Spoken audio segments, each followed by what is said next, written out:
All right, welcome everybody. So this is pretty exciting times if you're a Tesla investor. Progress with full self-driving version 12.3 is happening fast and furious.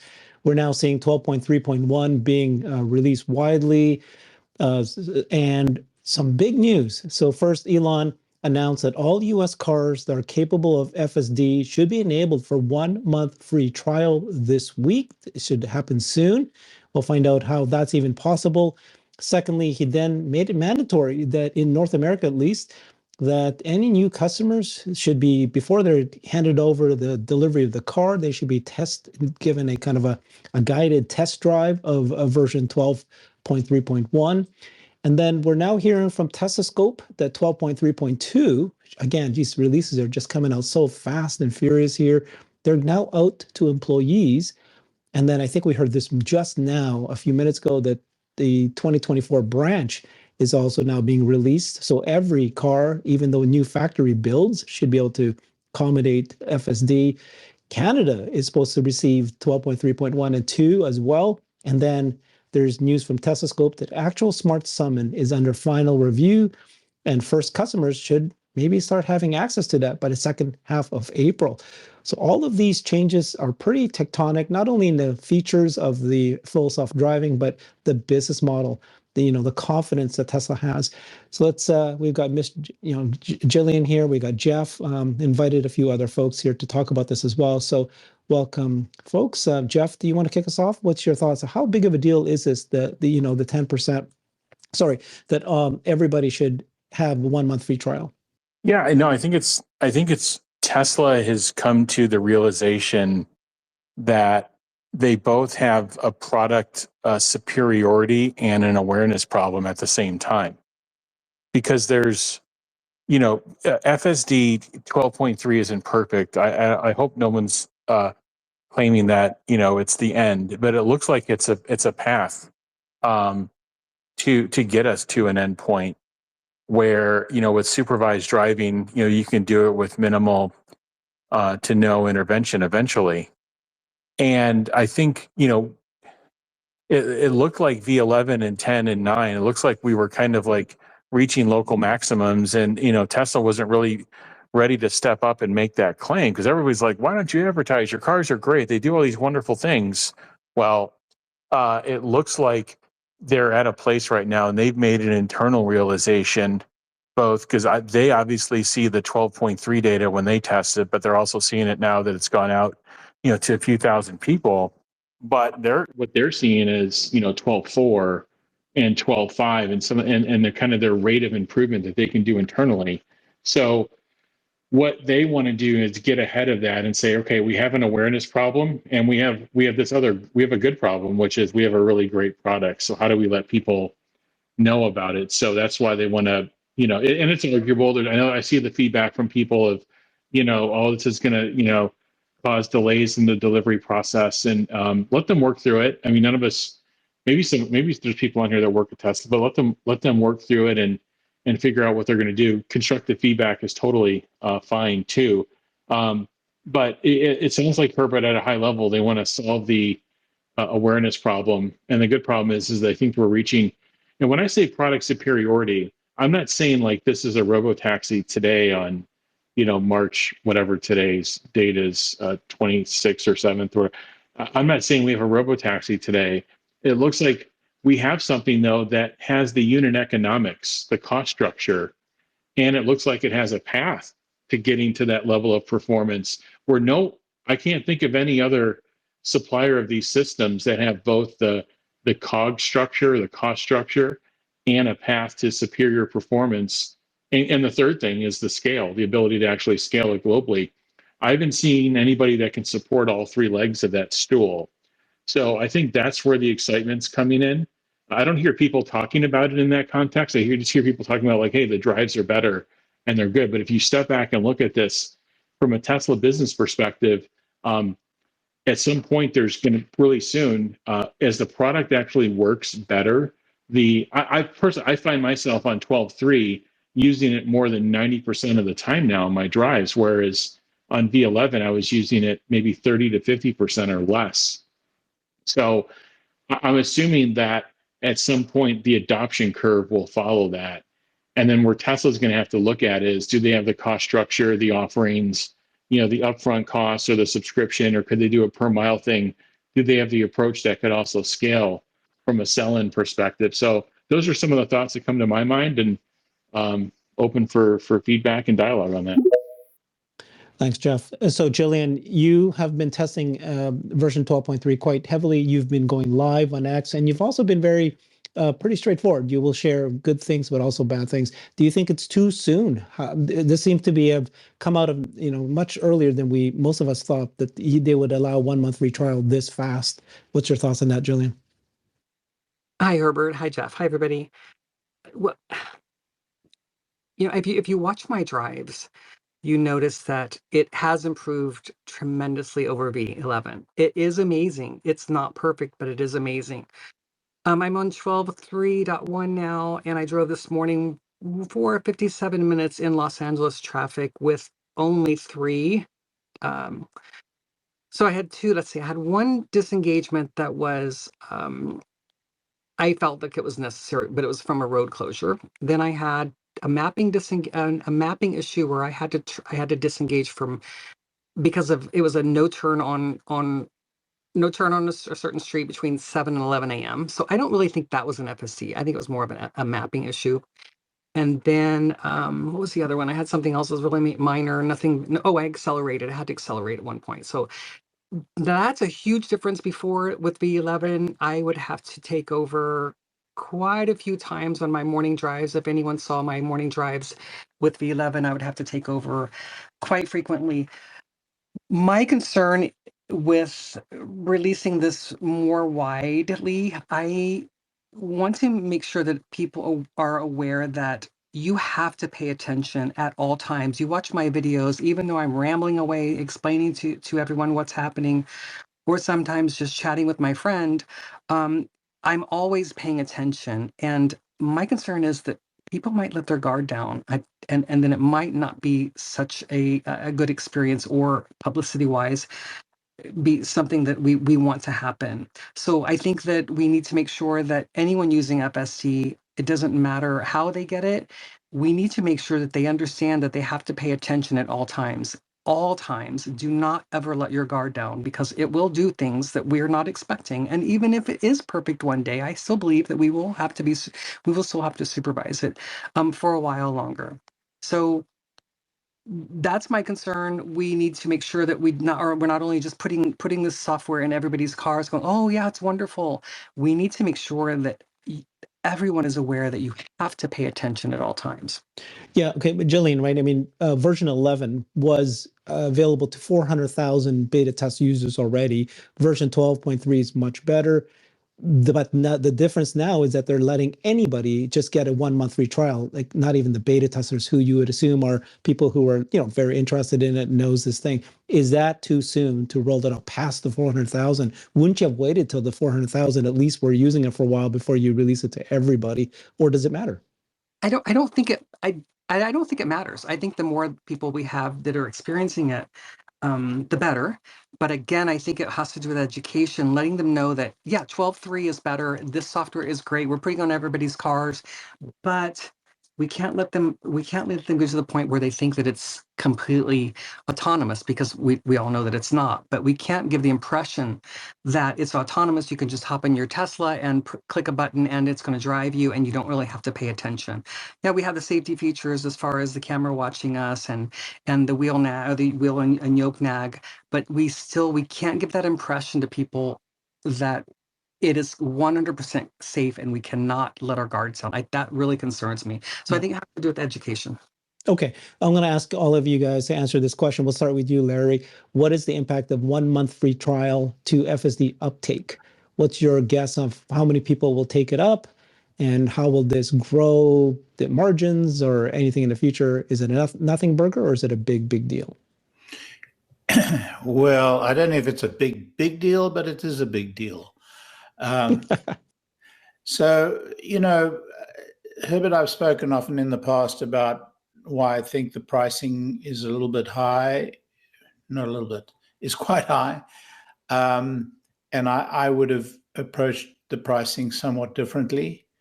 So I think that the free trial is a really excellent move. I think it is the right time. You know, I have to agree with the general sentiment that we have to be very cautious. I mean, this is a situation, you know, that could get out of control, as Gillian pointed out, and it has to be managed. And I think having, no, let me rephrase that, properly training or properly prepping the support people, the demonstrators, the service people, the people who are interacting with the new buyers, and having them express, you know, the caution, because not every new buyer is as familiar with FSD as we are, or as familiar with the evolution of FSD. So I think that's a very valid concern.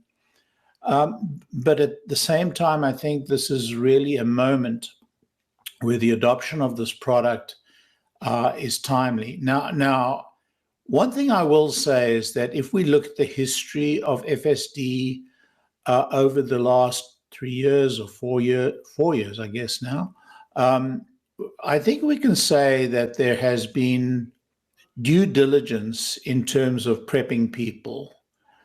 And a lot of that has to do not only with, you know, the chatter on X and the prep on X, but also with the whole process of being able to sign in and sign on to FSD. My concern, and I share with Julian, my concern is the connecting, is enabling FSD in the car, and having the delivery person doing that on behalf of the driver.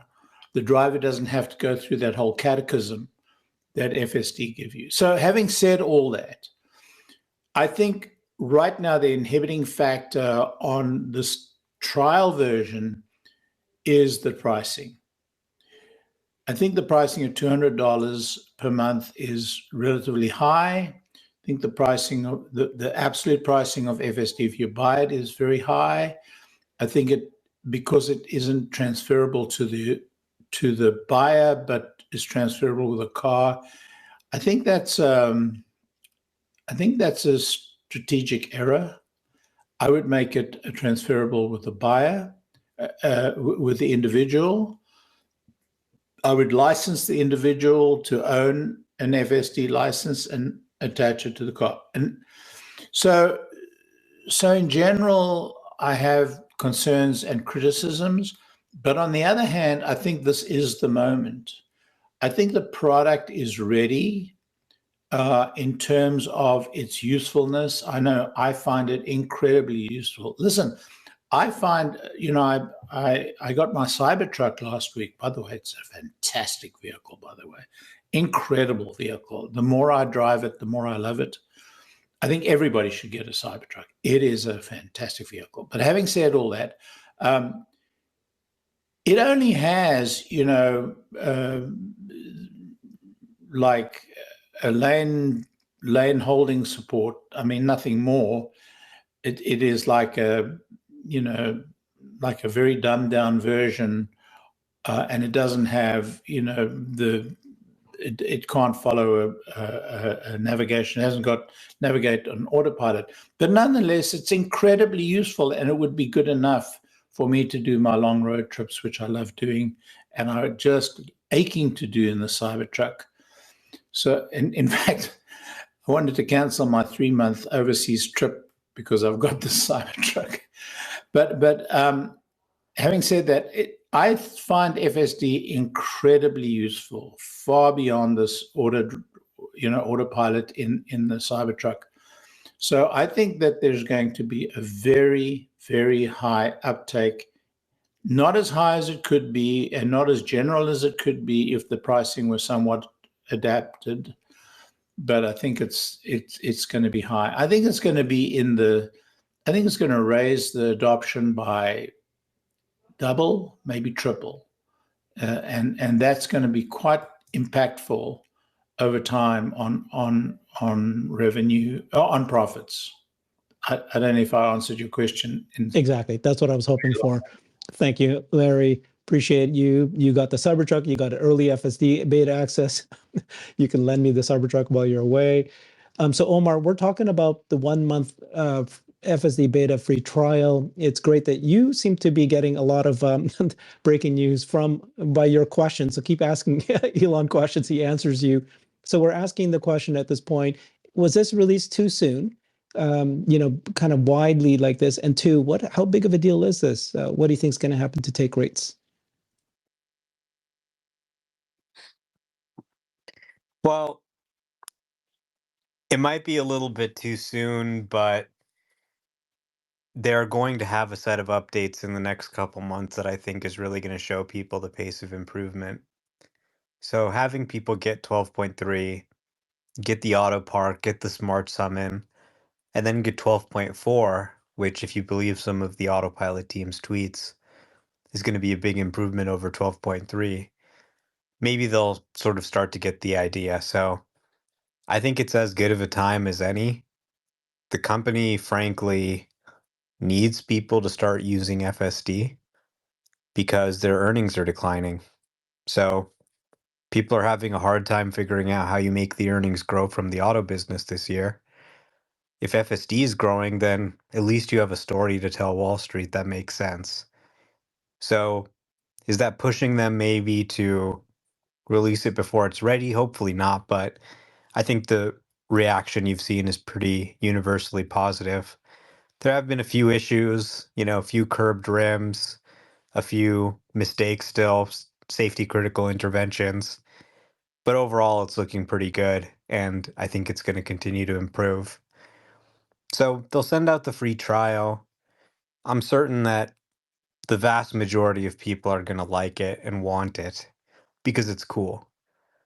So then the question just becomes, how many people will think it's worth it to keep it?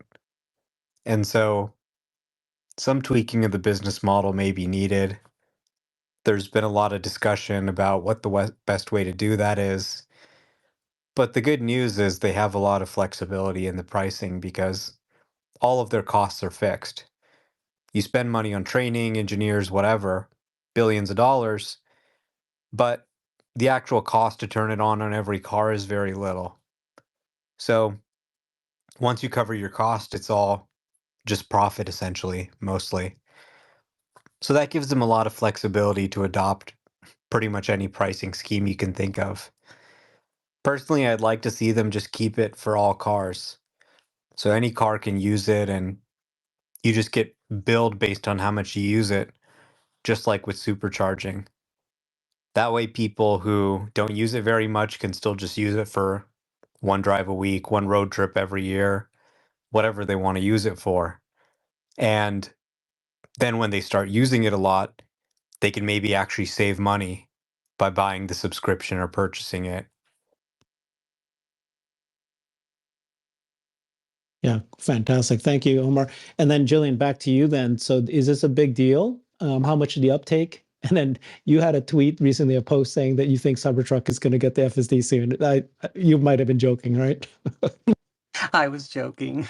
Yes. I'm sorry, what was your other question? Uptake, you think, and if it's a big deal, the 1 month free. I do think it's a big deal. I think it's great. I think, again, my concern is that we make sure that people understand that it is not autonomous and that we have to pay attention at all times. That's my main concern. Yeah, it's almost like the first 400K in the US, they lived through, maybe part of V10 and V11. So they're going to have this evolutionary bias, but they were trained on the scoring system. Like they had to get a really good score to even get the FSD download passed on to them. And now you've got, it's more of a concern of like the next 400K or the next 600K as we get to 1 million.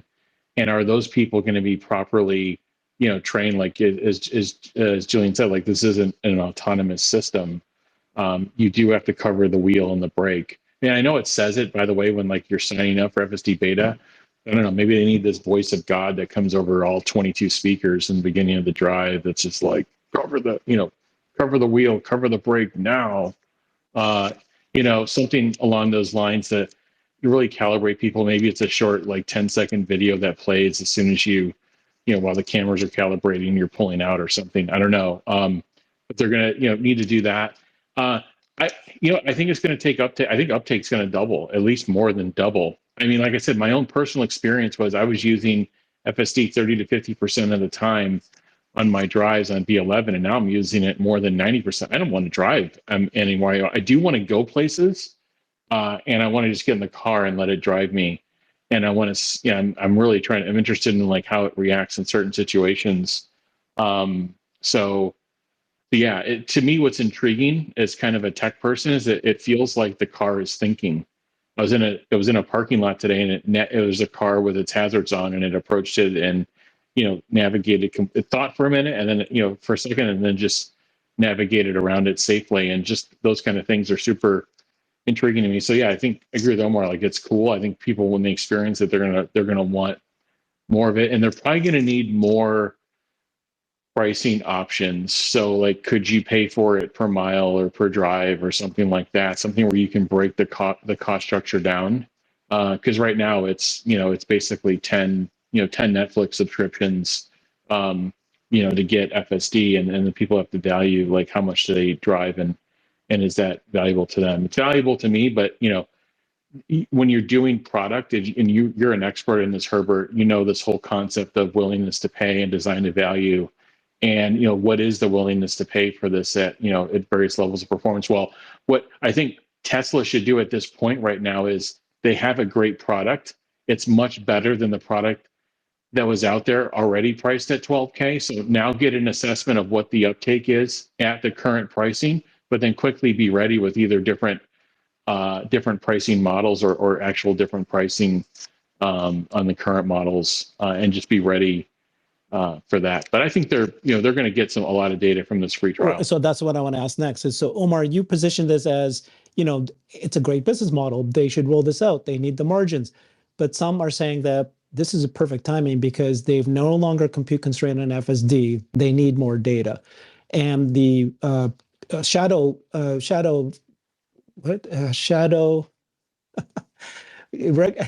am I missing? What's the friggin' word, guys? Shadow mode. Like having regular cars having shadow mode is not enough because you need the disengagements. And this is the time that you need more drivers using beta so that you can capture the disengagements so you can then do the edge cases. What do you guys think? Is it more about the data, get more data now? Or is it, get more money, get the margins going? It's not about the data. It's about the money. Whoa, no. Yeah, I mean, come on. I mean, look. No. Yeah. I don't think that look at at the end of the day, it's both sides of the equation are important. But this is the moment to actually build demand and build understanding and start rolling it out. I mean, what they're saying, and the reason the stock has moved is what they're saying is, guys, we're there. We're ready to start rolling. The flywheel has begun. That's what they're saying. That's why the market is reacting the way they're reacting. So yeah, they won't need more data, but that's going to be a forever thing. That is not going to change today or tomorrow. That's a forever thing. There's no amount of data that's too much, and there's no amount of data that's enough. So that's just going to go on and on. But they have to start the flywheel, and the flywheel begins today. The flywheel begins with building demand and building, readiness for the robotaxi, getting the regulators comfortable. And the regulators are not national regulators. They're state by state, not even state by state. They're locality by locality. They're city by city. They're province by they're region by region. So this is a matter of getting the flywheel primed and underway, and that is a dollar thing. It's not a regulator. It's not a data thing. What do you think, You're Omar? not going to get data without massive adoption. You're not going to get massive adoption without the economics and the marketing and being in place. Omar, are you there? Yeah, so I'm not that concerned about people thinking the car is autonomous. Every Tesla obviously has Autopilot, so I think the existing users know how to use Autopilot. They've been giving 3-month free trials to referrals, and we haven't really seen a huge upsurge in accidents or anything like that. Plus, of course, if you weren't paying attention, the car would quickly beep at you and say, put your hands on the wheel. It would say, pay attention to the road. And somebody would say, why is it telling me to pay attention to the road? There's also videos and stuff. So hopefully they handle that education piece well and play a video and really explain it to people. But if you're an Autopilot user, I think you'll kind of understand the premise behind this very quickly. On the question of, data, this isn't the end. This is the beginning. This is FSD 1.0, really. So now the hard part starts, which is, okay, we got this thing. It can drive the car. How do we make it so it never messes up? Ever. Literally anything could happen, even a very bizarre thing, and it doesn't mess up. So we need to go search for failure cases, essentially. The training data that it's trained on is actually just human driving. So they collect data from every car for the training set. And when they need to find footage of something, they can search every car around the world. There's footage from Europe, footage from Asia, footage from North America, all over in the training set. But what more FSD users do help us do is find problems. They use it. So we might not necessarily know that something that comes out of FSD beta is wrong. First of all, it's not going to process all the inputs in the world, which is to say, like every intersection, every time of day, all the stuff that really happens. There's no way to sort of process all of that. You can put it through, some of your sort of validation set. But just having people go around and drive and say, this is what works, this is what didn't work, here's a moment where I disengaged. You might not even realize just from looking at the output of the neural net that this is a mistake, but the human realizes it's a mistake and they kind of give you that signal. They say, you messed up here. So that says, okay, this is one of the things that needs to be fixed. And that's the first step to actually fixing it, is realizing there's a problem. So sending it out, letting people use it across the country. Of course, you can run it in shadow mode, even if somebody doesn't have it on, and you can get some data back from that too. But having feedback, having users, having people go on X and tweet, hey, this went really well for me. This actually didn't go well. I had an error. I had, an issue where I bumped into somebody in a parking lot. I had an issue where I had to take over quickly to prevent a safety critical incident. That's feedback that obviously helps move the project forward. So there do seem to be sort of a lot of misunderstandings of how this process works. It's not just that you add more users and sort of magically there's more data and now you can just train a better model. But, think about the data like a river, like a rushing river rushing by, and there's so much water, and you've got a little cup, and you can take a cup out of that river and maybe get some additional data to draw from. So I think it'll definitely help them. It'll help them understand the software, where it works well, where it doesn't, how real people use it. But the actual training data that they're using is actually coming from human driving. So if you really want to help them gather some data, go drive your car really well manually. Yeah, the reason why I think it's about data is because of the timing. So just a few days ago, Elon tweeted out saying that, we're no longer a compute constraint for FSD. And so is it coincidence that this is when they're going to roll this out as far and wide as they can? Now, in terms of the revenue, the one argument is that he also tweeted this out at 2 a.m. He said that going forward, it's mandatory in North America to install and activate FSD version 12.3 and take customers on a short test ride before handing over the car. No one realizes how well supervised FSD actually works. I know this will slow down the delivery process, but it's nonetheless a hard requirement. So is this about data? Well, he wants people to know that it works. Supervised FSD is actually safer in his mind, safer than non-supervised already today. So I They get, have all the training data they could possibly need. So it's not an issue of, oh, we don't have enough training data, we need to send out a free trial to go gather more. They will obviously gather more feedback from having a free trial, that's obvious. But it's not, I think, motivated by a shortage of data. okay. And you and Jeff and Jillian, what do you guys think? Is it data or is it revenue margins?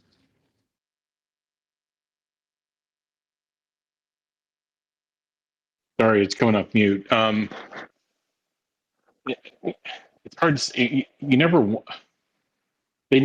First off, I think Omar's point spot on. They need this transition, in the auto business this year while they're ramping up their new models. They need the ability, to get more revenue and to get more margins. So this is part of that solution. It's always been part of Tesla's plan. This is like Tesla's reaching into some bag and trying to pull a rabbit out of a hat. It's been their plan for a couple of years to get to greater levels of autonomy and be able to monetize it. And that's the whole thing of pushing the fleet out there, bringing the threes and Ys back. In terms of from leasing for there's always been this plan, but I think there's going to be this interim period of really just driving the expansion of FSD. So getting it well over 30, 40, 50% in the US, getting a pricing model that does it, and then being able to, now there's a recipe to expand this globally. Remember, there's only about a third of the fleet in the US. The rest of it's in China, rest of Asia, and Europe. And so you'd want to be able to flip that on, sooner than later, and to be able to start getting beta testers there. And all of a sudden now you've got this software as a service juggernaut on your hand that has multiple different pricing plans and ways for people to enter into it and use it. And Tesla's going to get this data, and it's going to show that cars that have this flipped on get into less accidents. I think, again, we're very critical. We have a lot of different confirmation biases of for example, hitting or scratching a curb or something. That's important. Autonomous driving vehicles shouldn't do that, but there is some error rate for humans doing that as well. What is that? Can we be 100 or 1,000 times better than that? I don't know. But they're going to have a data set here pretty soon that's going to make a compelling case on the safety side. And you already have now something that it's just an easier experience. I had about 45 minutes of driving over the weekend to go to a particular place there and back, so over an hour and a half. And I felt just less exhausted, just a much better experience on FSD than not being on it. So I think they need the data, but quite frankly, they need to, just like Apple went through this transition of being super iPhone dependent, which they kind of still are, but to be in, they have this service business that's, it's over a $20 billion business or so, and Tesla needs to, they need to be on that transition as well. At some point, Apple started, they stopped talking about how many iPhones are shipping per quarter, and maybe at some point Tesla starts really focusing on more on autonomy, and some of the other solutions are shipping and less being focused on is it 410,000 cars this quarter or 430. So yeah, I think there's a transition afoot. Actually, I'm going to change my mind here because Elon did post on May of 2023, which is 10 months ago. He said, once FSD is super smooth, not just safe, we will roll out a free month trial for all cars in North America. It's interesting that he said that in May of last year, because it was in June of last year that Ashok Swami, the director of AI, that's when he posted the video of FSD version 12 and its neural net. So these guys are living years ahead of us. He knew that it was going to eventually get to become super smooth, not just safe. And then when that happens, which is what happened, they're going to roll out a free month trial. And so Good. I'm glad. I'm hoping that this is not necessarily about data. This is about money and the confidence. So, the progress does seem to be happening really quickly. Do you guys feel the same way? I mean, we were just talking 12.3. We were all waiting for that to be rolled out. Then 12.3.1, which is a quick fix for some of the minor issues, rolled out this weekend. 12.3.2 is now going out to employees. The 2024 branch is released. They're talking about Canada receiving these versions, and then the actual Smart Summon is under final review. Does it feel like that this is all happening really quickly? Are they moving faster than usual, or is this just normal things are happening? I mean, I would say nothing's normal, but with their approach, with getting to like this baby AGI, eventually full AGI, they're, the ability to to find issues and correct them is just going to be on a different time scale.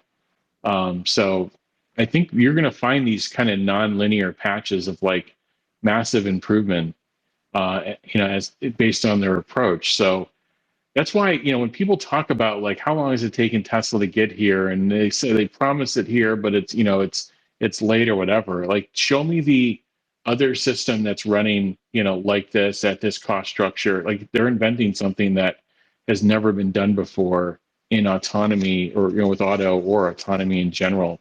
So yeah, it is happening quickly, but I also think Tesla's being pretty careful about it. Again, I think Ms. Jillian brought up a good point of like, as we go from this first 400K to the next, like, how do we do this in a way where we know the software is so much better, but how do we do it in a way where it's like, it's really like idiot proof, and people just, they can't make errors. By the way, the nag's pretty good. Like, the camera nag, to me, I don't like it. It's annoying, but in terms of its effectiveness, like, I look away for a second or two, it's on me. So if anything, driving with FSD engaged probably has drivers at much greater attention than not having the system engaged, and they have their foot on the accelerator and they're looking at something on the side. I can't look away for more than a second without being beeped at. So if anything, it may be a safer experience overall. But yeah, we do need to remind people that this thing's not That's what autonomous Elon yet. said, right? Almost no one actually realizes how well supervised FSD actually works. So question for the panel, are we going to see a chat GPT moment for FSD this year? What does that even mean? Let's start with you, Omar.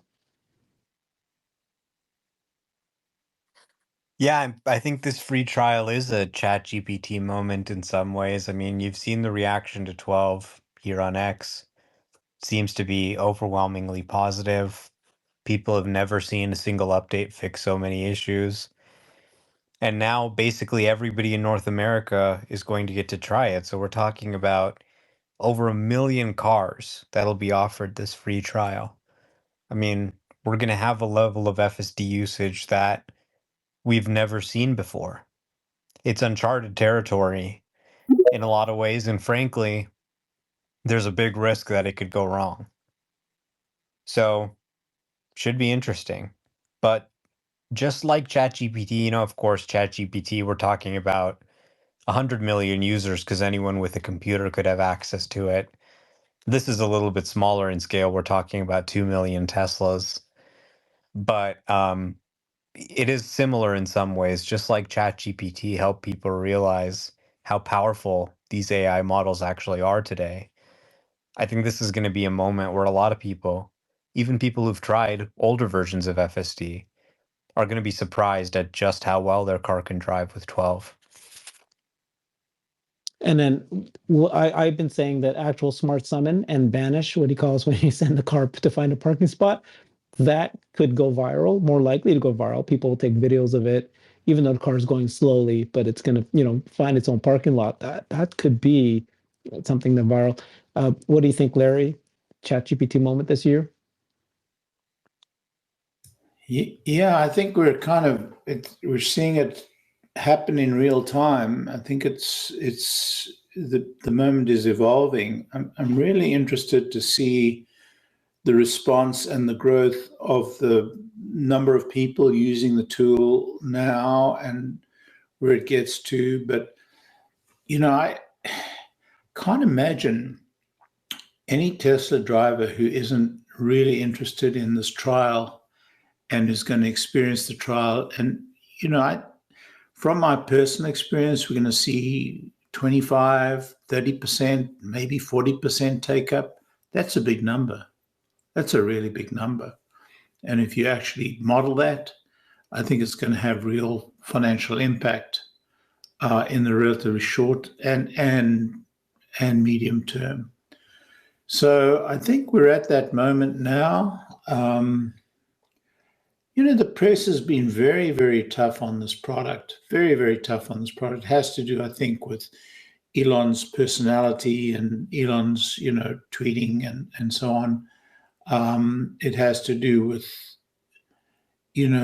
the sort of cultural moment we're in at the moment, where, some people view him as can do no right, other people view him as can do no wrong.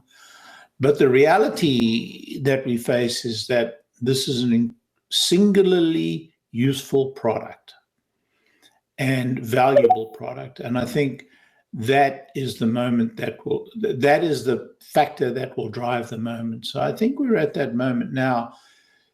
The GPT moment was a wake-up call on a very broad basis. I think this is a wake-up call on a slightly narrower basis. Since we've had the chat GPT moment, it's very hard to have another chat GPT moment on quite as broad a basis because we've learned so much about the capabilities of the technology in general. So not quite at that level, but certainly an echo of that level. Does that make sense? It makes sense, but it's weird, right? Because if you think about it, one is asking a question to a computer and it answering back, which is obviously mind-blowing. This is an actual real-world event. The car is driving in the real world by itself. Yeah, absolutely. Yeah, your point is very well made. But nonetheless, I think I agree. You're right. Just because it's the second or the third or the echo of the original moment, it's going to be different in quality. Yeah, Jillian, what do you think? Oh, Herbert, I still have a concern. I still think that we need to be sure that the new drivers, the new testers, the new new trainers, whatever we want to call them, are educated and they have an understanding of how the system operates. Yes, a lot of us have been testing. I'm not really answering your question because I have to go right now, but after this I need to go. But I can't reiterate enough how important it is that we let the new drivers that we educate the new drivers and because they may think that oh well, Tesla already they've been testing, they've had all these testers, they've been testing it for 4 years, they've had to do a safety score thing and it's going to beep at me if I don't pay attention. But that's not necessarily the case. There have been instances where the car doesn't beep at you and it makes a mistake. So I'm really concerned that I want to make sure that we are educating the people before any new drivers that have FSD before we put them in a car and just push on a switch and have them push the scroll button or the stalk, whatever they have, and just get out there on the road. I think that I think that's important. It concerns me. It's a double-edged sword, isn't it? Like it's time for it to be shown to more people, but yet that then opens it up. Thank you so much, Jillian. One more thing, because I use it every day. I've used it every day since I've had it. So way back to 10. And so I know how important it is for us to pay attention. And yes, 13 but not 2.1 is perfect. I mean, not perfect, it's almost perfect, right? But it's so important that we let them know that they have to pay attention and not let their guard down. That's it. Thank you. I'm going live in a few minutes. Okay. Why do you imagine that they wouldn't, Jillian? Why do you think they're any different from the 400,000 that have already tested it, who seem to have, got through the process pretty well? I think that in our little world, we all know about full self-driving. We all know that there are testers, and we had to go through the safety score, and we're kind of in our little Tesla bubble. Well, And that's true of the original 30,000, but I don't think that's true of the 400,000. at the time, we weren't saying that it was amazing and it was perfect. Right. Now we're saying, oh, it's so wonderful. It's doing great. We have one disengagement for an hour or whatever. So if I don't know, Can I jump in for a second here? I think I can allay your fears there a little bit, because the point that I wanted to make is I'm going to read a letter that I just got from the Tesla Owners Florida. Dear Scott, Tesla has reached out to say that they may need our help at the end of the sales quarter to onboard new owners, specifically helping new owners understand FSD. I'm waiting to hear back for what they need, where and when, so I don't have a specific ask right now, but watch out for follow-up email. In the meantime, please think about whether you'll be willing to help out and what your availability may be over the next week or so. We will be in touch again soon. Okay, so Tesla is reaching out to all of the owners clubs. Check your emails. I think this is a very good idea. We need to go out there and make sure we do educate people how to use FSD properly, so we don't run in the situation that someone thinks that you just turn it on and you can go to sleep. I love it. That's a great idea. I actually mentioned that yesterday in a post of mine. I think that we should be the ones that are educating the new drivers. Yes, I agree. And it seems to be there, and it seems like Tesla is doing it. Not all the owners clubs are up to snuff. I know someone in Denver that wants to do it, but he says the owners club there is basically dead. So then I guess I would suggest just reach out to your local Tesla sales room and just ask them, because it sounds like they're willing to do what they've always done. And all I can say is it's like the good old days, isn't it?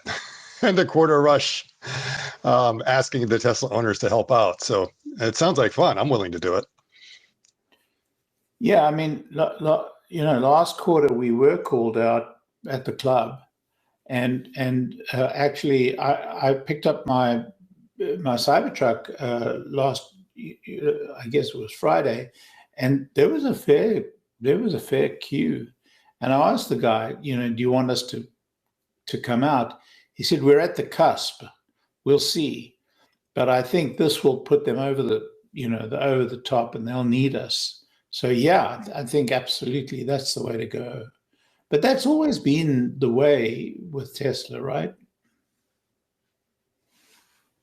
Hey, Scott, so you had a couple posts earlier today talking about you think the reason why they gave the 1 month free trial for FSD is because of the data, that you need interventions and FSD beta testers to show you the edge cases. I brought that up in the conversation earlier, and most of everybody here said it's not about the data, it's about money, revenue, margins. You want to defend yourself? Yes, because I thought exactly the same thing until Spaces last night when Meta came in, and he was talking kind of about that in part of the rationale. And then after he said that, I just like hit myself in the head and went, oh, of course it's about that. So clearly it will help on all that. So it's really hard to tell which is the cause and which is the effect. But I think that all their decisions on all this thing is really engineering driven. And from the outside, you can Monday morning quarterback the stuff and say, oh, clearly they're doing it to pump the sales, end of quarter. I don't think this doesn't really help end of quarter at all. The end of the quarter is now. The March of Nines is about to end. We're about to go into the April of Nines. So it's going to be 30 days before anyone decides to start actually taking the FSD after their trial period. So Yeah. it seems to make sense. And it's because Elon put out a couple of breadcrumbs. The first one was, we are no longer compute constrained. The second one was his operation vacation. And that there to everyone in the AI community was like, oh, wow, that's what it's about. And the other thing, remember, the number of miles per intervention now is going so high, they're not getting enough data for the compute that they have. And what best way to do it than to bring in a completely new data set of noob drivers? Because think about it, we are so confident in what the system can do, we're not engaging when we used to.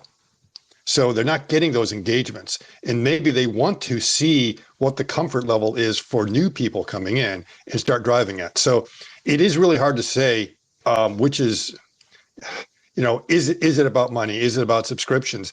I think, yeah, it's about subscriptions because they want more data.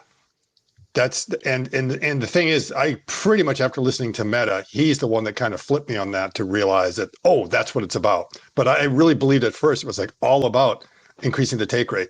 That was it. It was all about revenue. Did I defend myself adequately there? So basically what I'm saying, if you guys don't agree with me, take it up with Meta. He's my fall guy. Okay, gotcha. Okay, let's get Jen up here, and then we'll get Chris. Go ahead, Jen. Okay, Chris, are you there?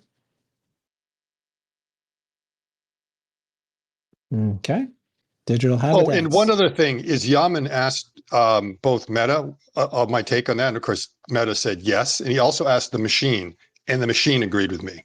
So if machine and Meta are in my corner, I think I'm in a pretty good corner.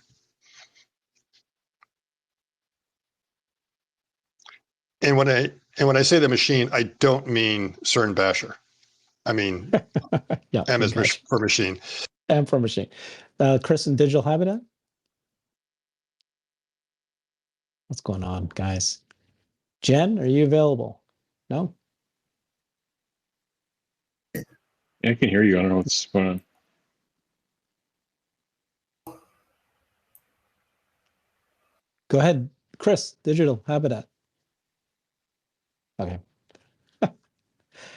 Hey, Herbert. So there could be multiple answers to this. There's not one answer to this question. Obviously, there's going to be more driving environments, especially as FSD goes, global, that Tesla's going to want to get data on. So I don't think that it's necessarily a binary response, but we know they definitely need to show this path from being a hardware only company. Not that they really have been hardware only. They've been, I think, have like $1 billion of revenue of these other services, but to really step this up, so right now Tesla's a $100 billion company. So can you get the software side of this to be a meaningful percent of that 100 billion of revenue?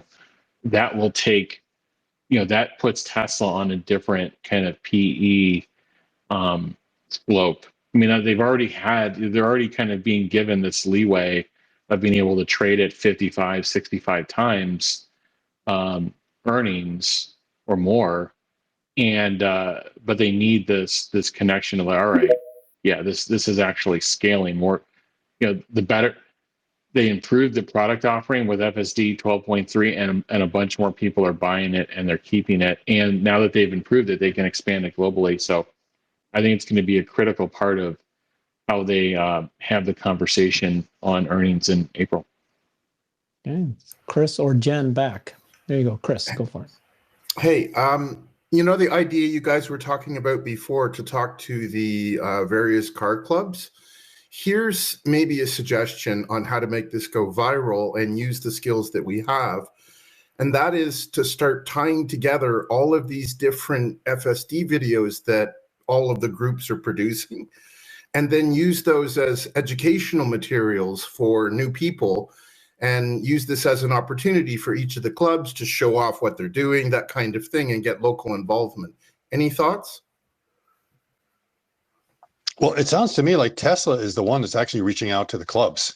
It wasn't the other way around, at least from that letter. So I think they are actually being proactive, believe it or not. But I agree, it doesn't hurt to check in if the club has not been contacted, or let's say if the club is AWOL. Right, but if that's a grassroots conversation, I'm suggesting that this group is, with all the videos we do, the players we know, and as you guys know, I'm curating all of these videos and putting AI in, that we could package this all together so that people could just navigate all of the content and get enthusiastic with firsthand. Right. I agree. I agree. It's us doing Tesla's marketing in a viral way. Love it. It's hopefully we need to help, like Jillian was saying earlier. So, maybe this is an offline conversation, Herbert, that we can fit into a lot of the content that you're doing already and see if we can provide a place or a vehicle to tie this into the various, social media so that we can get the messages that come from these different places out and really pump the FSD product to get it rolled out to millions. Yeah. That's, I think when we say ChatGPT moment, there should be many more of these viral videos going out. This is the moment to start doing that. Right. Like, when the Cybertruck came out, I was cranking out a whole bunch of Cybertruck videos. And, we're now at the point where we can use AI to amplify these messages and target the audiences, all that kind of cool stuff. And this also goes with the bots. We're going to be the people who are content creators like this group are going to be, influencers on who uses the product, how we get there, and, introducing it to Mr. and Mrs. America kind of thing. Yeah, exactly. Hey, Jen, did you want to say something? No, I'm good. I'm just chilling in the space. Love Okay, you gotcha. guys. Thank you. All right, so I was going to ask you guys, what do you think is coming next, right? So we've got Canada is going to get it soon. You got the actual Smart Summon. That's the thing I'm most excited about. Actual Smart Summon, and he calls it banish, sending the car to park. What are you guys? What would be the next thing for you to feel really good about the progress of FSD? Is it, is there some, is it the unprotected left turn? Is it just no more no interventions? What are you guys looking for? Jeff, what's your thoughts? I mean, I want to see them get the feature complete. So, the ability to reverse, and, get the smart summon, get the feature complete. Because once you get to that peak, that's where you really start driving your bug curve down, even further. But again, it's going to be like a little bit less conventional with AI. But yeah, I want to see them get the feature complete, and then I want to see a really good, like near perfect release here for the US, and then I want to see them expand it globally and start. I want to see real global expansion, Europe and China and rest of Asia. So I think that's the focus. And then, quite frankly, maybe during that process, again, I've said this before. All of the Tesla competitors, they have Teslas on their test tracks. They have them in their labs. They have them, parked underground in garages, and they test these things all the time. I'm sure they're getting their FSD 12.3 pushes as well, taking it out. And there's got to be a lot of tough conversations in the boardrooms of these companies and at the exec level to look, do we have anything that's on a path to getting to where Tesla is, from a performance perspective? Do we have anything that can economically be as viable as their cost structure? And then, I'm sure they've torn the car down. They understand what's going on. And then the third piece of it is, do we have something that can actually scale globally? And I think that the answers to those three questions are what should be on the mind of, the various OEMs and boardrooms around the world. And I guarantee you that those conversations are happening in many of them already. Sometimes people think that, they're just ignoring this or whatever. No, absolutely not. They have Teslas, they have competitive product, they're doing evaluations. The really smart ones will pick up on this pretty quickly, and they may have already reached out to Tesla to talk about, partnerships. So that's, to me, will be another sign of real progress is, global expansion first inside of Tesla, and then, the partnership. So for me, in summary, get the feature complete, get a really good release in, the primary first region, which is the US, get it expanded globally, and then get your first partnership. And then you're talking about, you have just a completely different conversation about this company and where its revenue comes from. Because now its own fleet is going to be producing software as a service revenue. And now you're going to have the fleets of other companies producing software as a service revenue. And then where does that go? Have you guys seen Edge Case? Highly recommend people to follow. Highly recommend people to follow Edge Case. He keeps track of a lot of these he's got a tracker for the progress of FSD, and he buckets it into comfort. I can't read this. Comfort, critical interventions and safety, follow. I can't read it. It's too small writing. Put on your Because glasses, Herbert. Put on I your know glasses. I did get new glasses. I'm just like figured this out. Okay. But anyways, what do you guys think about this? I mean, do you guys like what he's doing? Is that something to track to see? And then if we see that turn all green, all tens all the way down, is that one way to track this? Or is it just strictly interventions per mile, right? Well, I think the other question that I have to follow up Yeah. with Jeff is, it's nice that the other OEMs are probably benchmarking FSD and deciding whether they want to do a partnership. But since we don't even have FSD running on the Cybertruck, how hard is it going to be to get it to run on the F-150 Lightning or others? Are they going to have to change the camera suites to match what Tesla is doing? Is it going to be also a really long process for them to go through it, or is it going to be really quick and easy? No, I mean, I think that's case in point. I've been saying this. I said this on another discussion. Tesla's had, obviously the Cybertruck has been shipping to customers now for 4 months, and they still don't have it up and going. So we may get to the point of like a half year of Tesla's own vehicle being in production, not having it.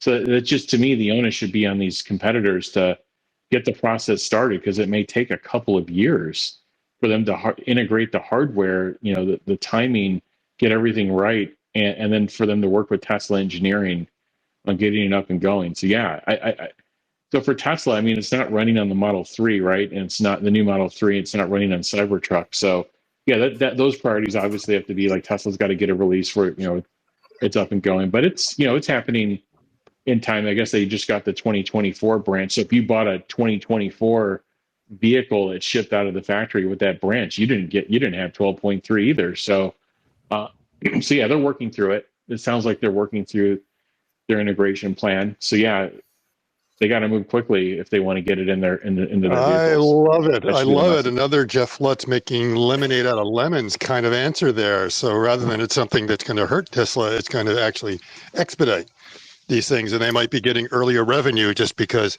these OEMs are going to have to start paying even before they do the deployment.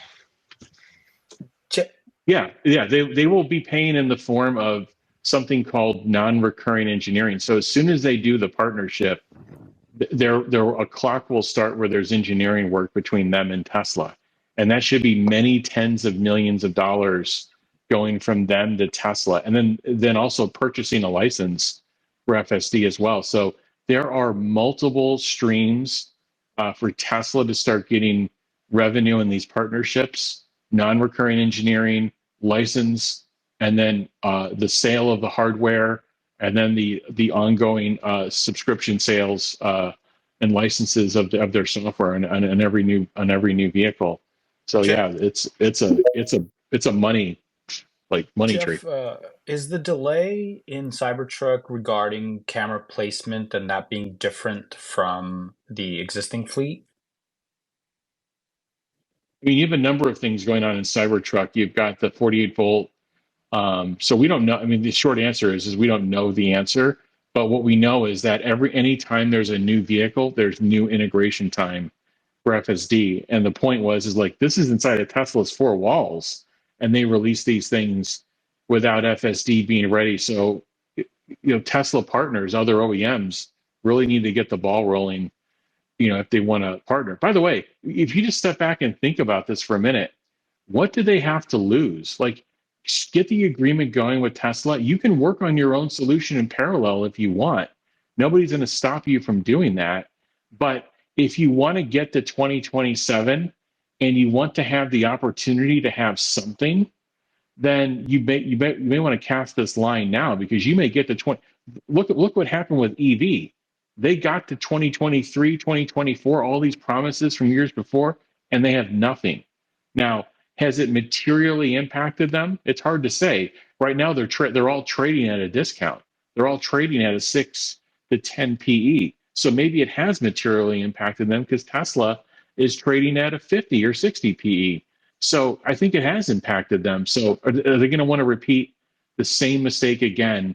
And Tesla is going to be potentially in mass production with full self-driving over the next year, and they're going to be 2, 3, maybe 5 years or more behind. Steve Mark Ryan had a video he posted recently talking about the breadcrumbs. He thinks that maybe Ford's announcement of their Skunk Works project and their $25,000 compact car and robotaxi, that's in preparation. That's a partnership with Tesla that they'll announce sometime later.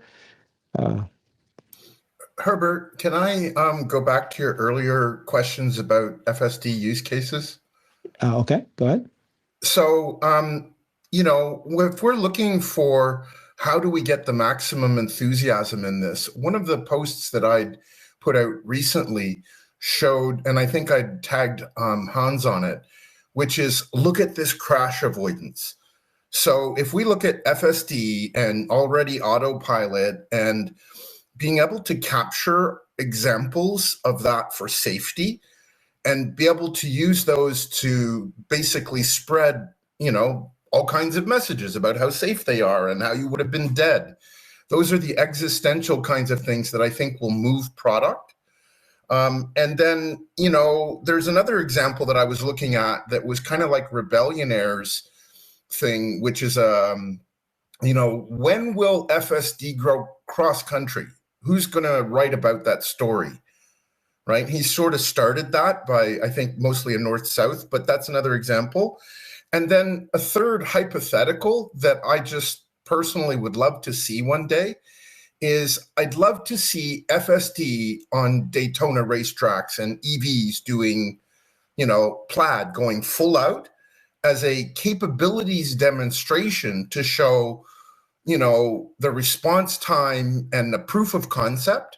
And so I'm also looking at the group here to say, what are other kinds of edge cases or experiences could we promote or advocate for in terms of our content? I think it's a great point. I would add a fourth one, you know, a Canadian accent for the navigation prompts. I think that would be, I picked up on your accent. Is that Canadian? Yeah. Yeah, and very... I have no problems whatsoever with my accent because here's a little fun fact. The Canadian accent, it comes from radio days in the American Midwest accent. They're the same thing. Okay, I'm Canadian. Yeah, I'm from the Midwest. I had no idea that that's the case. I love it. I mean, at some point Tesla will start releasing, you know, their measurement of safer than a human and some sort of interventions per mile or safety, like you're saying. That's one thing they've kept. They haven't shared, but they will need to, and they will. No, they already do.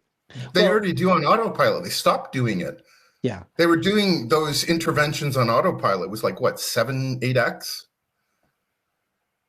Exactly. So they need to, there has to be some measure, right? Of miles driven and interventions. And then they start reporting that. When it starts to look really good, they'll start doing that. For sure. But Herbert, I think, you know, if I may be so bold, you're a man who likes numbers and statistics, and a lot of us here are like that. But I'm looking at this from the visceral experiences, you know, Tesla's at launch with old grandmothers laughing their heads off. All those kinds of videos are the experiences that you want to give people to realize there is no other vehicle like this on the planet, and you can only get the experience here. And Herbert, you just made the argument for me because you were talking about wanting to get the safety information, and you cannot prove that safety information with a highly biased sample of early adopters in FSD. It has to go wide to be able to get that data proof. So that's another reason they're going wide on that. And again, is that part of what Jeff was saying earlier of, like, you know, sort of these decisions to roll it out. In the end, the domino that fell was they felt that 12.3 was at the level that it was ready. If it wasn't ready, they wouldn't be making this push. And so part of it was like, it's ready and we need more data. We need more data because it's, you know, the argument that Meta was making is that you would only see sort of linear improvements in the data right now, and it could potentially fall off if you keep the same data set that you're collecting from. They need to expand it in order to get that ramp up.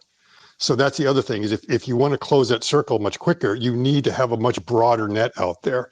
And again, we have to start looking at safety scores across the entire fleet, not just at a couple of people that really know how to use the system. Yeah, that's a very good point. And to sort of add on to what Scott was saying, a couple of years ago, I was a big advocate for saving 1 million lives a year by 2030 through the adoption of getting human drivers out behind the wheel. And so, you know, while we can debate this, what I'm looking at is the moment that you can show somebody a video where they know in their reptilian brain, oh, I would have been dead if I hadn't have had my Tesla. That's what's going to drive sales. Yeah, it's hard to show it's that. literally That's the problem. right. Yeah. Survival. Yeah, and Chris, since you're in Canada, maybe there is one thing you can do to save Canadian lives, and that is get rid of that stupid daytime driving lights law in Canada, because it results in people driving without their lights at night. On the Canadian highways, you Scott, never see the taillights because everyone thinks their headlights are on in Canada. So you gotta fix that law too. Because it's a rule, Scott. Every car has to have it. I on all know, the time, all the And time. what they That's have better. to do is they have to change it to say, well, maybe we should make sure the taillights come on too. Okay. Because those dark Canadian highways, one of every 10 of them, there is no taillight because they all think the headlights are on. Okay. Scott, okay, I'll give you a let's counterpoint. Let's stop this. Let's move on. Let's get Dale on. He's been waiting for a long time. He's Canadian too. He's going to back me up on this. No, but Scott, the counterpoint is we don't need safety device, headlights, or taillights. We need FSD. Good point. Good point. Yeah, that's true. That's true. Yes, because FSD will turn the lights on for you. Yeah, for sure. So my question is, what's Elon going to say about FSD during the Q1 conference call? And is that perhaps, if he's overly bullish because of the strong data that they may have, does that trigger a chat GPT moment with the stock value? No. Yes.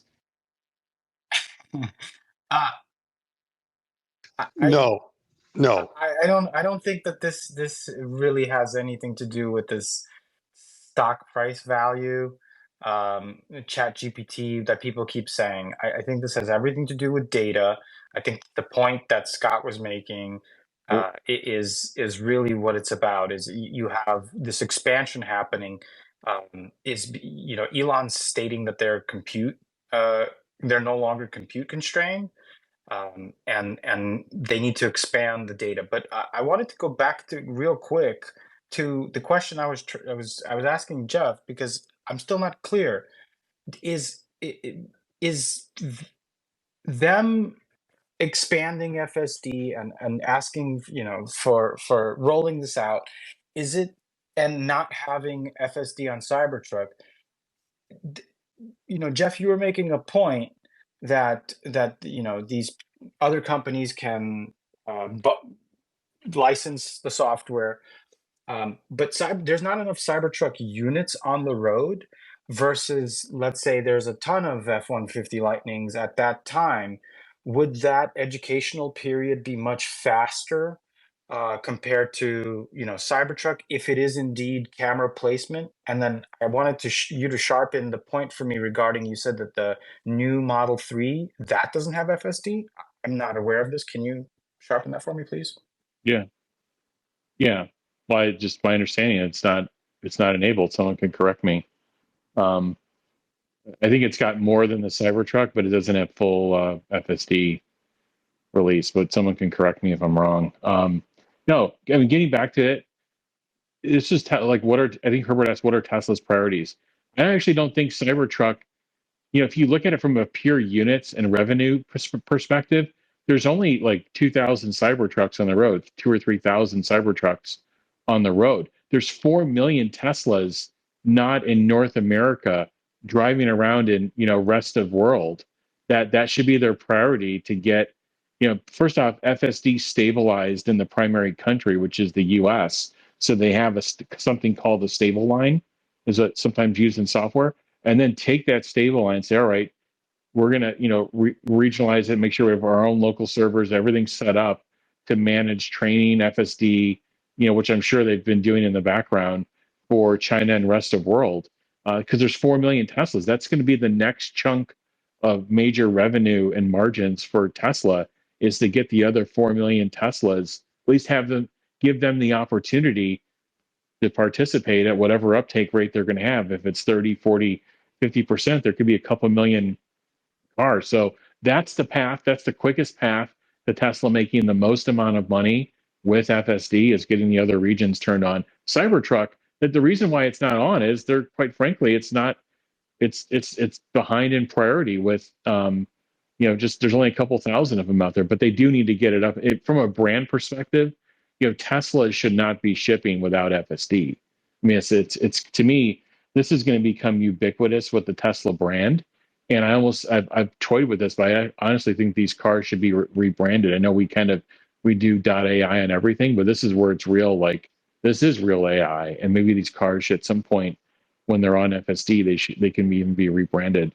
And then I know what your other questions were, but by the way, I actually don't agree that this isn't with your other comments. This is a massive revenue opportunity and margin opportunity for Tesla.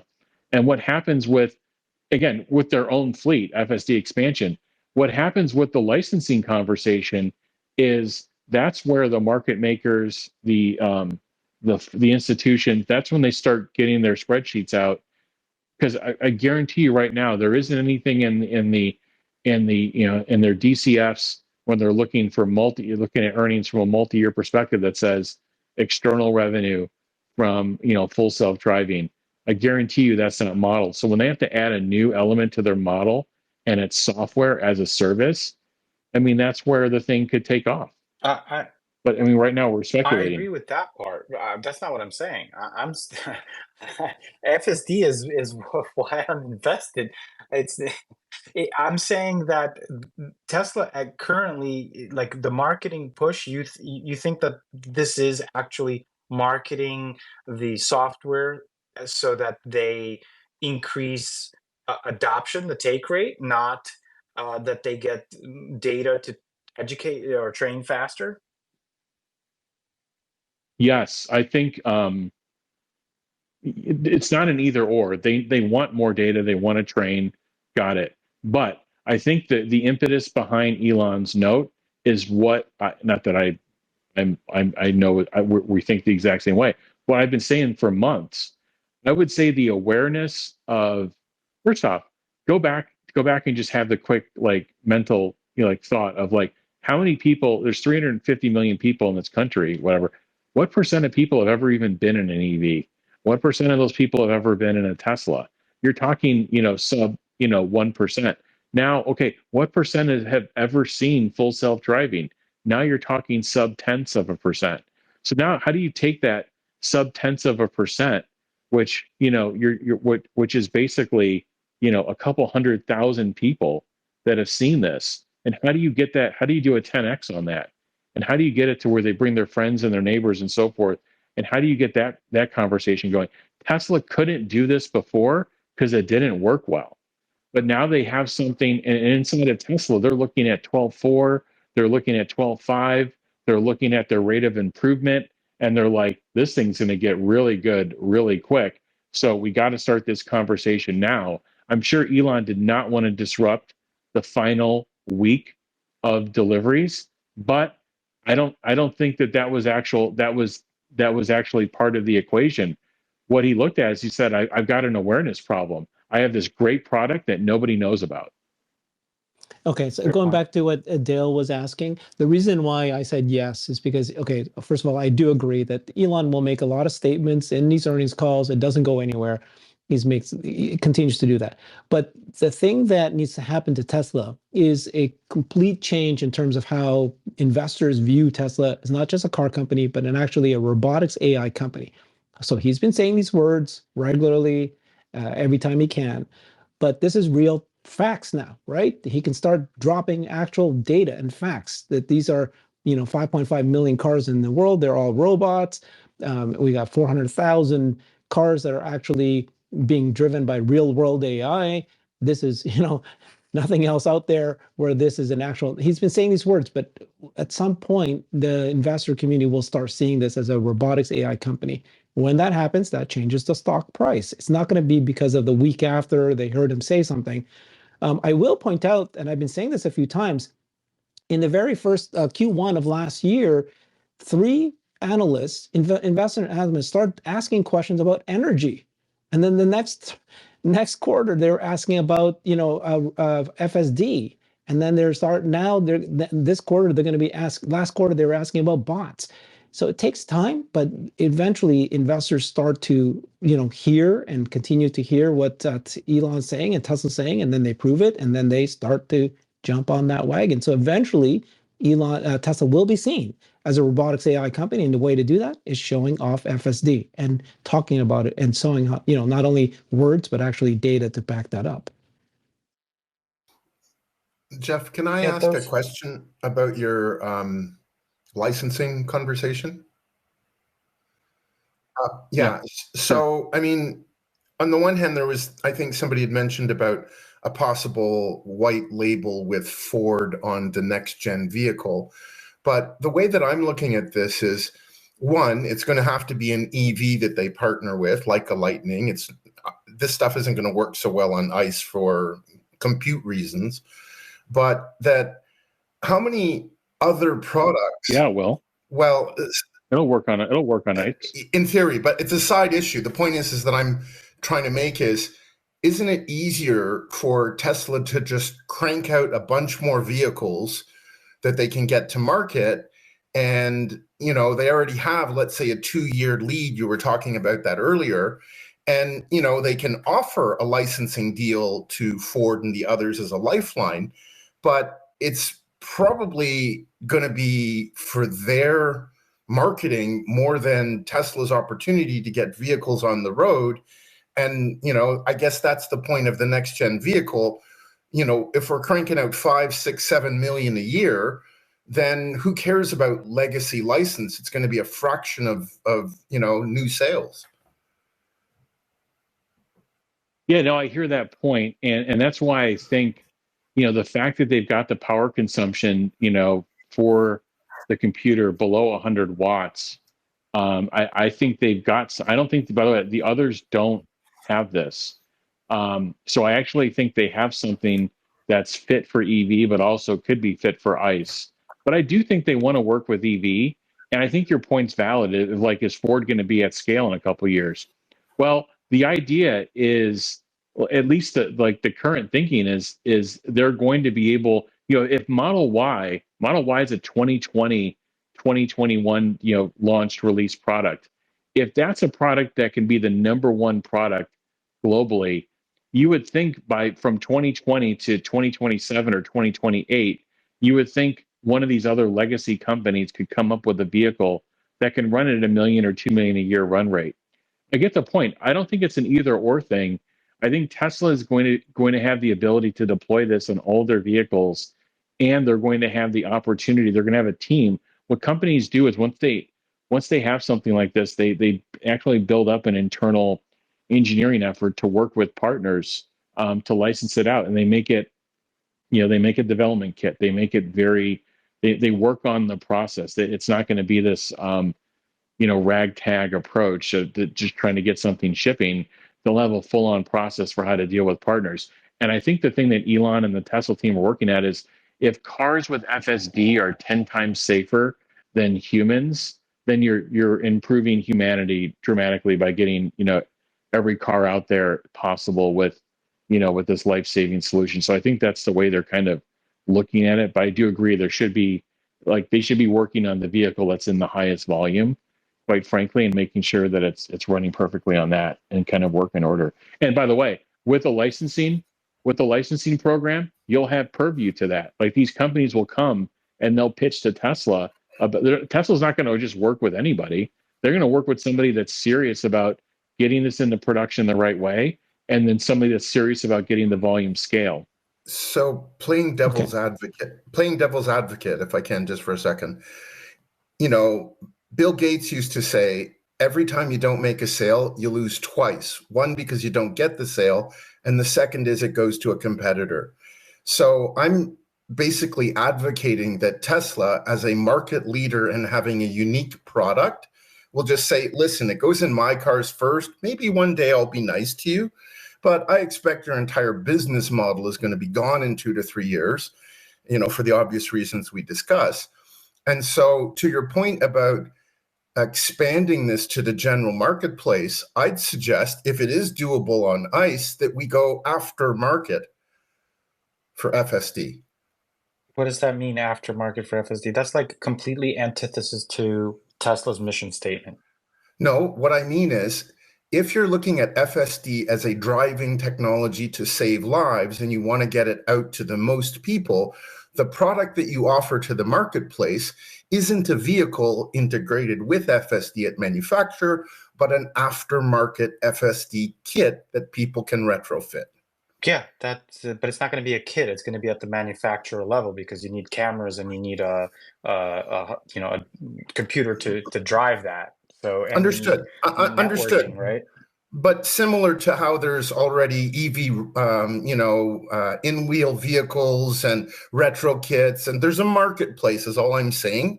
And that, you could basically have Tesla crank out the hardware that's needed and the placement and all the software and have it be adapted for a Camry.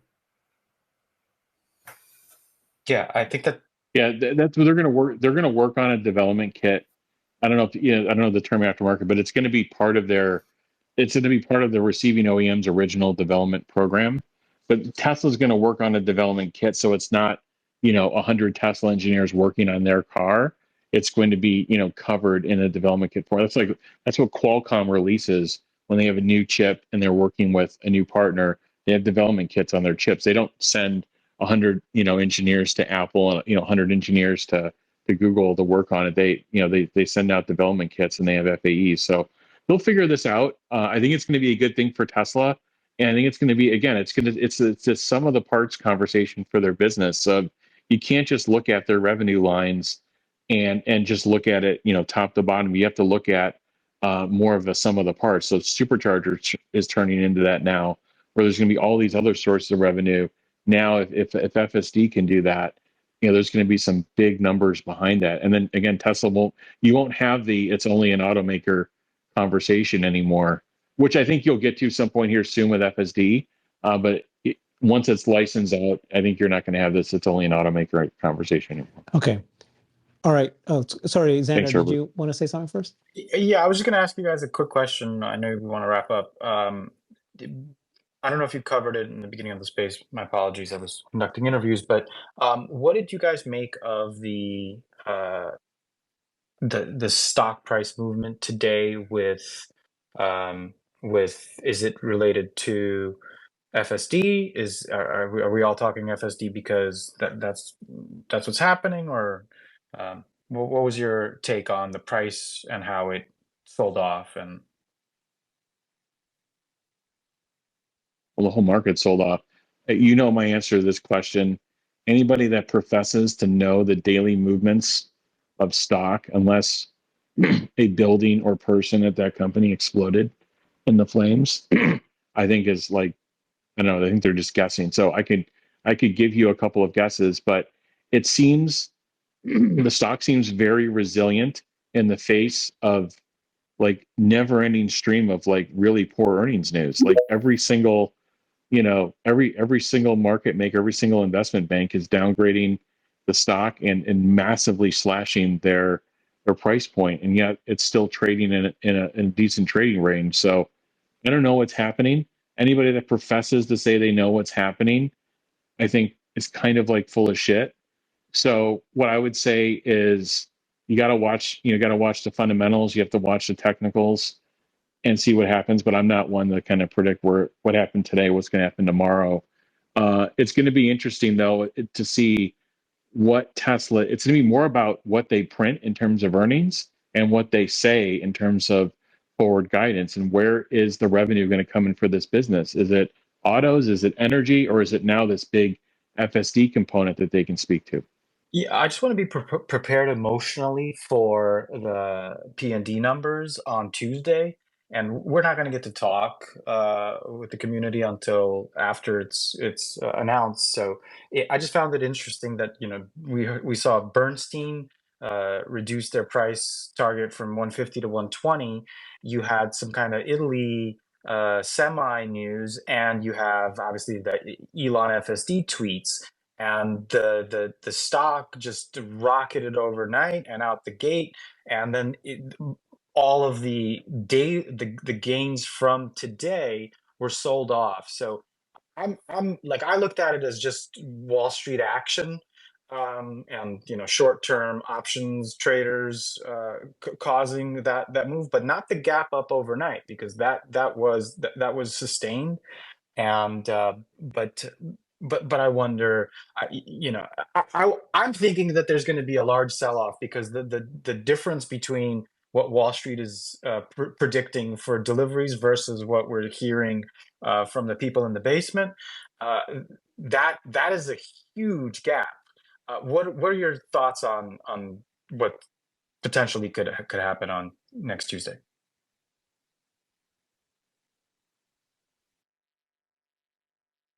Herbert, you're asking me or Herbert or? You're more the short term, like-minded person. I think Herbert's gonna tell me what Warren would tell me, which is stop looking at it so closely. But I just want to be prepared.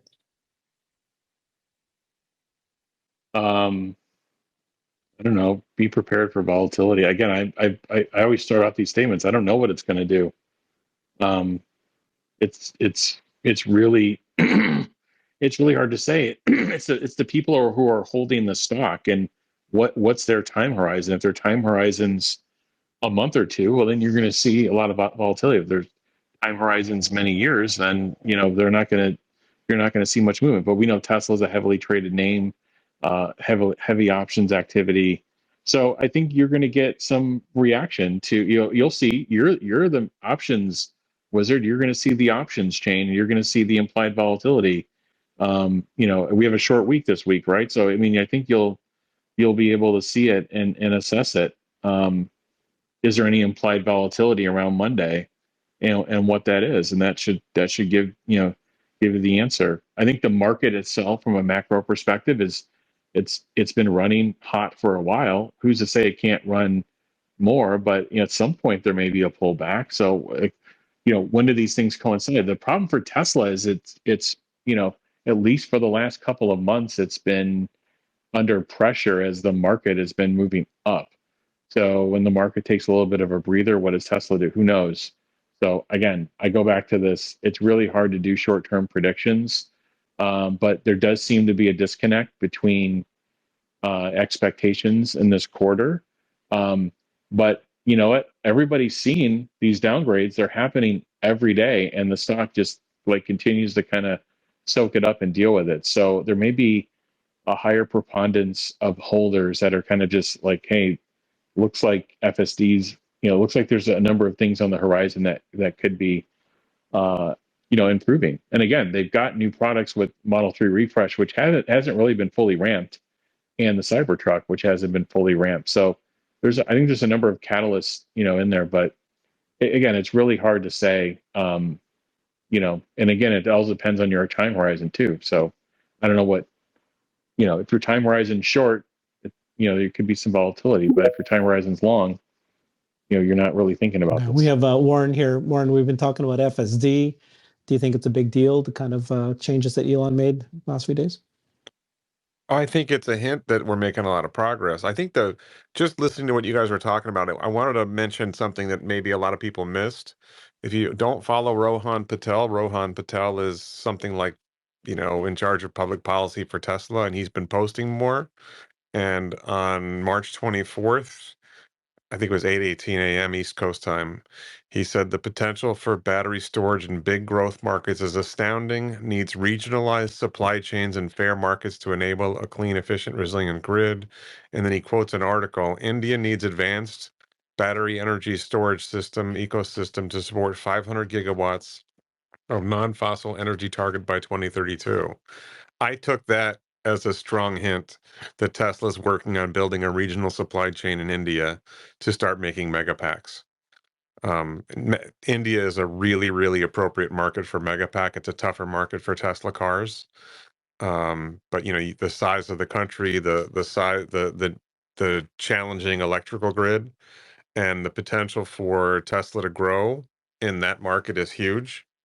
When it comes to I think people are, I think Jeff was talking earlier about not just a car company, and that the people, that's at some point that's going to become irrelevant, and maybe FSD will make it that. But I think energy is already pretty substantial and is growing significantly faster than cars. So I would say watch that space. And if you're not following Rohan, follow Rohan. Yeah, that was very good news. Stephen, are you up here too? Yeah. Hey, Herbert. I just wanted to make a quick comment on your question in terms of how the stock might react next week to the production and delivery numbers, which will likely come out Tuesday morning. First of all, I'll echo what Jeff said, which is the game of every day saying the stock is up on this, down on this. It's a silly game that the headline writers like to play. All we can do, and I should give my background. I've been trading professionally for over 20 years. I run a trading firm in New York City, and I'm a long-term Tesla shareholder, so I do watch it pretty closely. The stock overnight gapped. Elon has been getting very loud. He did what he said they were going to do 8 or 9 months ago, which was open it up for a free trial for everybody. And he said, once it's super smooth, we're going to do that. I think it was 8 or 9 months ago he tweeted that, and they did that. And the videos are just getting, the number of version 12 videos are getting more and more. People saying it's finally works. People are talking about buying it. They didn't buy it before. They're buying it now. And so that definitely has been a short-term catalyst to get people to enter. And the other thing I'll echo, which I think Jeff referenced as well, is you're just getting the downgrade parade. Things are really bad. We're lowering our price target.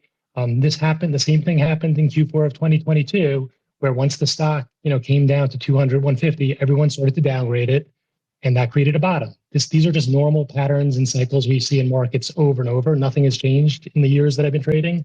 People get really bearish at the bottom. They get really bullish at the top.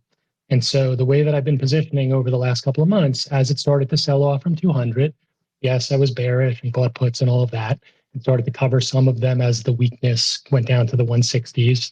I think Xander mentioned a month ago he was looking to buy into that area, and that's a lot of people looking at charts were looking at that area. And now we're going to have this big news event. And I think most people on the buy side, meaning hedge funds, large institutional investors who are buying, they're expecting a number close to 400. 420 plus or minus 10,000, something like that. And once that event is out of the way, whether it gaps down $20 or only $5, what you look for is the same thing that you looked for yesterday when the China slowdown factory news came out of Reuters or Bloomberg or whatever, which is it gapped down a little bit and people bought it. When you see that type of price action, that means large market participants who want to be long the stock are just waiting for these negative news announcements to buy more stock. And so the way that I'm going to do it is when that announcement comes out and it gaps down, hopefully $10, $15, because the number will be awful, I will get out of all my negative short-term put position and I will start rebuilding a bullish position going forward. My view is not that much different than any of the long-term holders on this call. Over the next 3 to 5 years, I expect the stock to be much higher, but obviously that's a very different thing than short and medium-term time frame. And those are basically my comments. Awesome, Stephen. Thank you so much. I appreciate you coming up and answering my questions. Yeah. Great. Good. Thank you guys very much. Warren, next time, hopefully you can join a little bit earlier. Appreciate you, Stephen, and everybody else. Of course, Chris Digital. Thanks, Warren. Habitats. Thanks, everybody. Follow us every Wednesday. Cyber Bulls. We do a space each week. Every Tuesday. Today's Tuesday. Thanks, everybody. Bye-bye. Thanks, everyone. I've created a website that is the most comprehensive resource for the Tesla investor. Please check it out. Simply go to my website at herbertong.com.